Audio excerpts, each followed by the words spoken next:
You know, I teach pronunciation selfishly.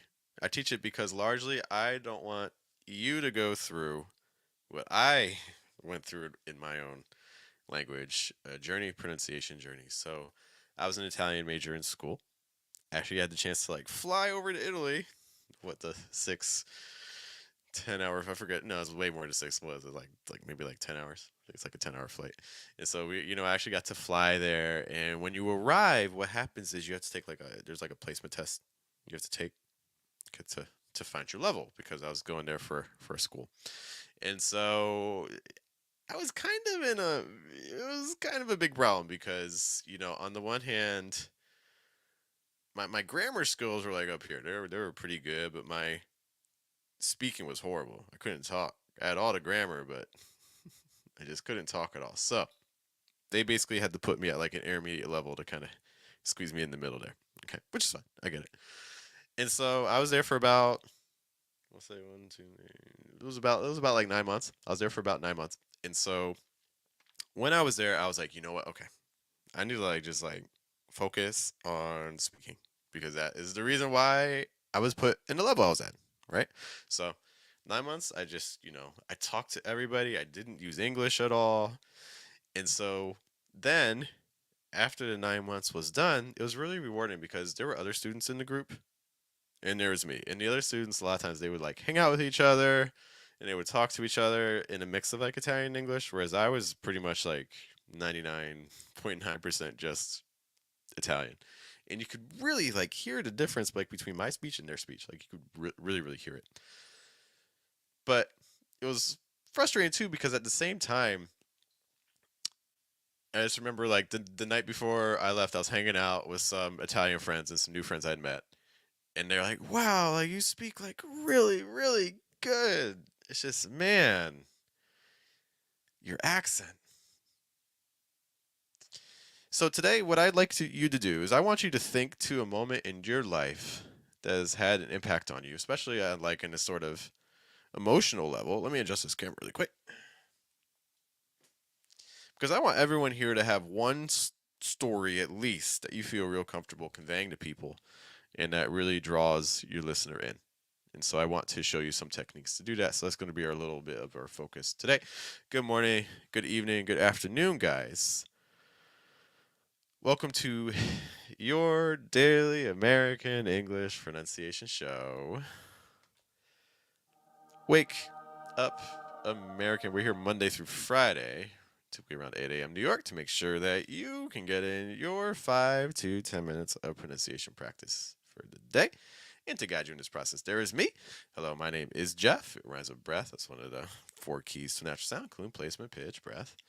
Trying to weaken your consonant sounds and strengthen your vowel sounds. We got a lot of people checking in, but not everybody has said hello. I would love to say hi to you if you want to say hi to me. What's up to Sam? Hello to Gotcham. Hello. Marin's back. Cool. Livia's here. Noman's here. Manish is in. Good to see you. And Milad is here. Manish, the best thing I would say is contact me on the site, honestly. If you go to fluentamerican.com, there's a contact form that you can fill out there. That's the best way to reach me. Okay. So, our goal today is just to kind of run through some things that you can use to complement your story. So I opened with a story and I tried to use a number of the things that I need you to focus on. And all of this ties back into pronunciation. Okay. But the very first thing that I need you to focus on, Olivia says, hopefully you're doing great. I am doing great. Thanks for asking. Hope you are too. So, what I need you to focus on firstly is I need you to think about a story. So, we'll kind of just go through steps.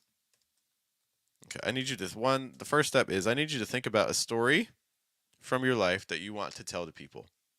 Okay, hopefully it's something that's practical that you feel like you can use soon. Like whether to talk to a friend or a family member or someone new you meet, you could use it as, for instance, maybe a story you tell when you meet someone the first time. Okay, something like that. Okay? So, first thing I need you to do is I need you to think of a story. This is really important because we are humans. Humans, the way our brain works, it really processes story very well. This is how we can communicate a lot of things. Okay. The next thing I want you to do is I want you to decide what is the emotional components of your story. Okay. So there's moments of, there may be moments of pain. There may be moments of joy. There may be moments of surprise. Story implies change. So most likely in your story, there's going to be movement across different emotions. Okay, so I would say try to identify what are like two or three of the strongest emotions that occur in your story. This is important because that influences how we talk. Okay, it's hard because a lot of people, when we learn a second language, we often talk in a way that's very, very neutral, and that's fine. But the problem with that is most things we say are not neutral. There's some level of like emotional pH to them. Okay. So once we have the emotional components of the story, what I would say is like pick a line in your story for each of those emotions.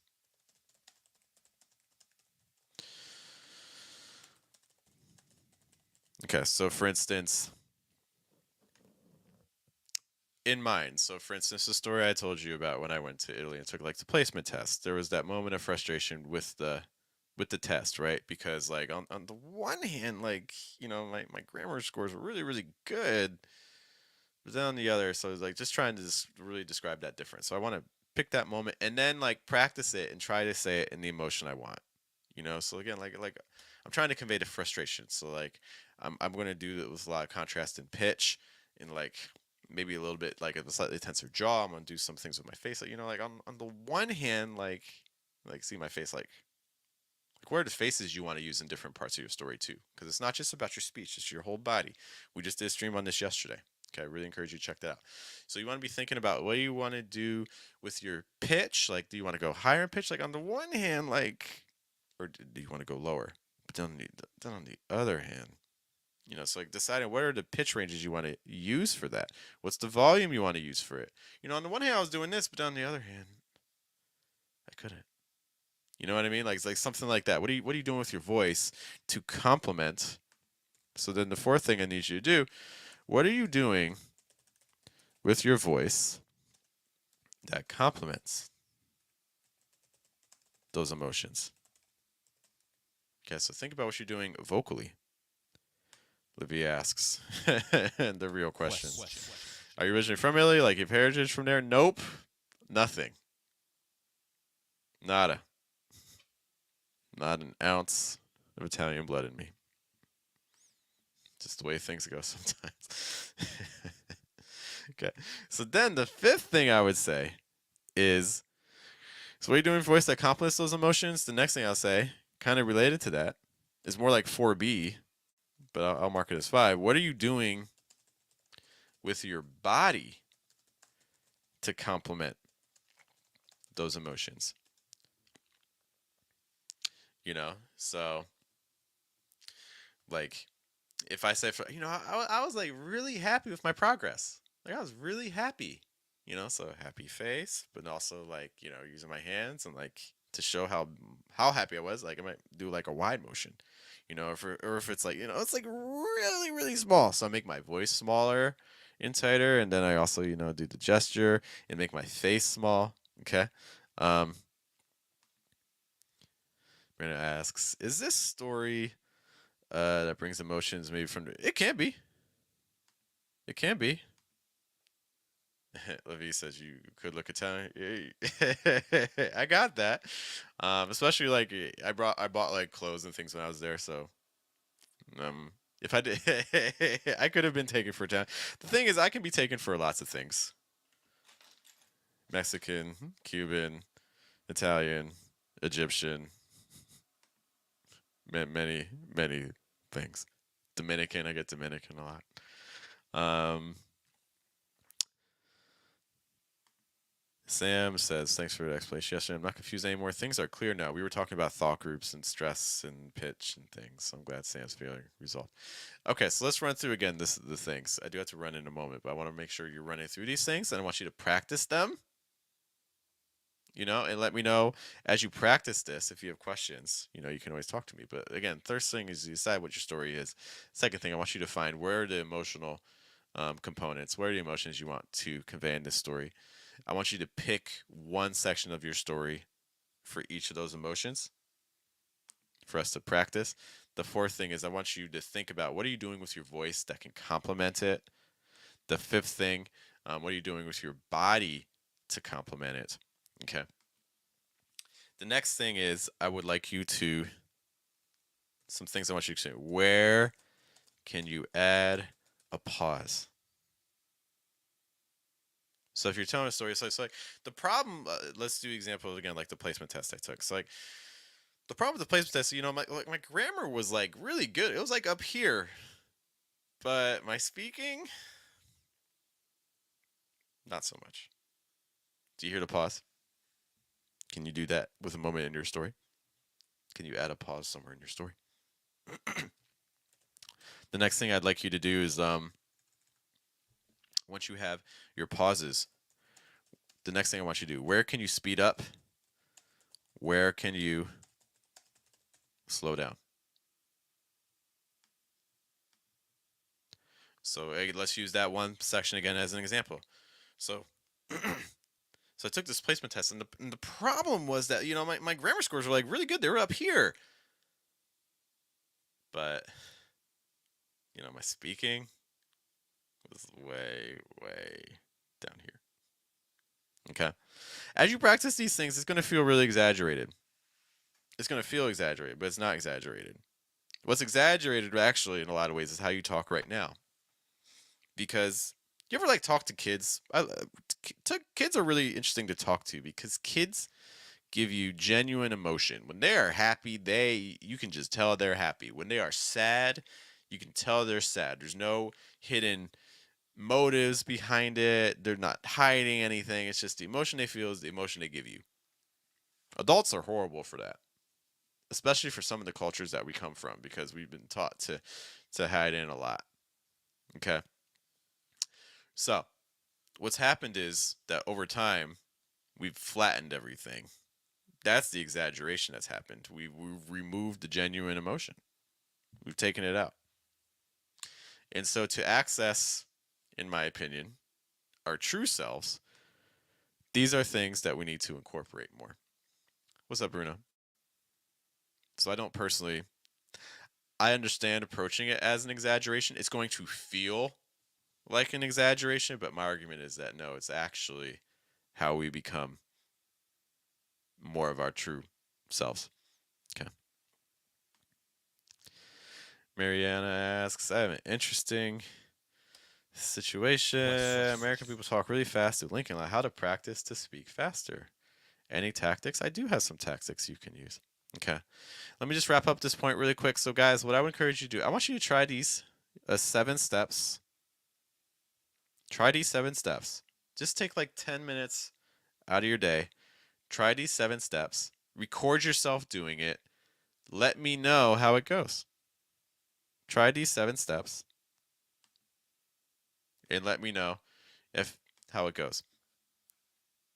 I would love to have updates and things like that. But these are techniques you can use to make anything you say much more engaging. Okay? Because it's going to make your story become much more alive. Especially when you tie in all the things we talk about, talking like add in the breath, the pitch ranges, the contrast, the stressed words, thinking about tying everything that we talk about on this channel. And I think you'll see a big transformation in your speech. Let's answer Mariana's question. What can we do about this?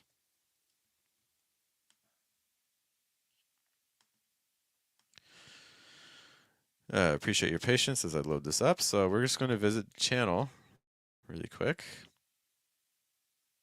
If it lets me. Hey, there's me. I'm live right now. So on the homepage on the channel, if you go down to how to breathe in American English, these are all videos that are going to help you with your linking. I think especially this video right here, Hold Your Breath to Sound American, and The Secret to English fluency is breath. I would start off with those two videos and do those practice exercises. That's personally what I recommend. It's all about trying to join things together. Okay. All right. Well, there's two of me. Well, that's kind of weird.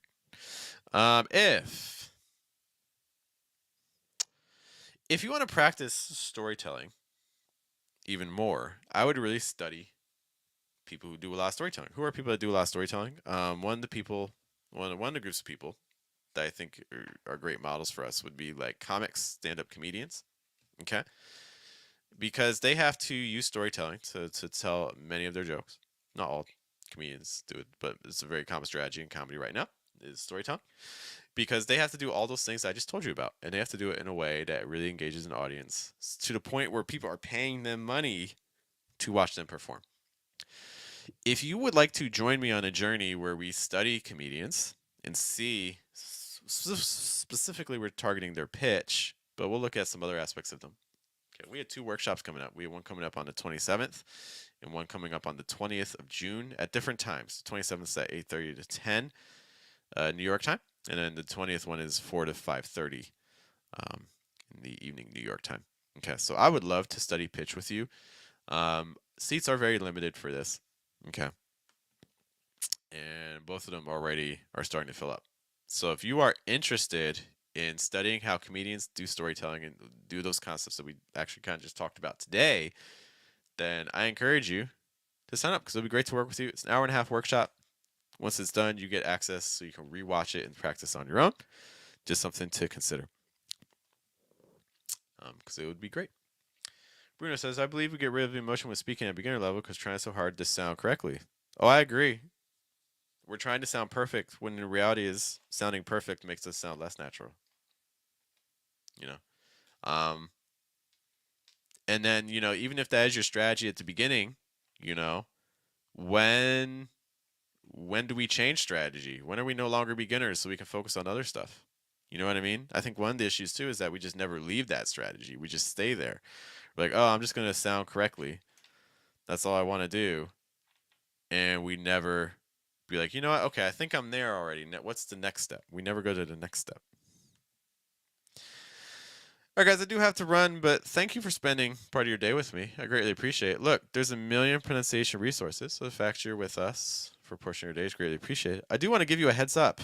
On Saturday, probably around 3 p.m. New York, I'm going to be doing a stream with our Telegram group people and our Mission English people. I'm going to do it live on the channel because I don't know if you noticed, but we're almost at 10,000 subs. We're almost at 10,000 subscribers. That's wild. That is wild. Okay, and then the shadowing channel is probably going to be there by the end of the year too. So it's like 20,000 people. It's like, wow. Anyways, if you're free on Saturday around 3 p.m., take a look at our channel because we might be doing a little celebration stream for that. Anyways, guys, my name is Jeff at Rhymes with Breath. That's one of the 4 keys to national in American English pronunciation, including placement, pitch, breath, trying to weaken your consonant sound, strength, your vowels. I will see you all later. Hope you have a good day.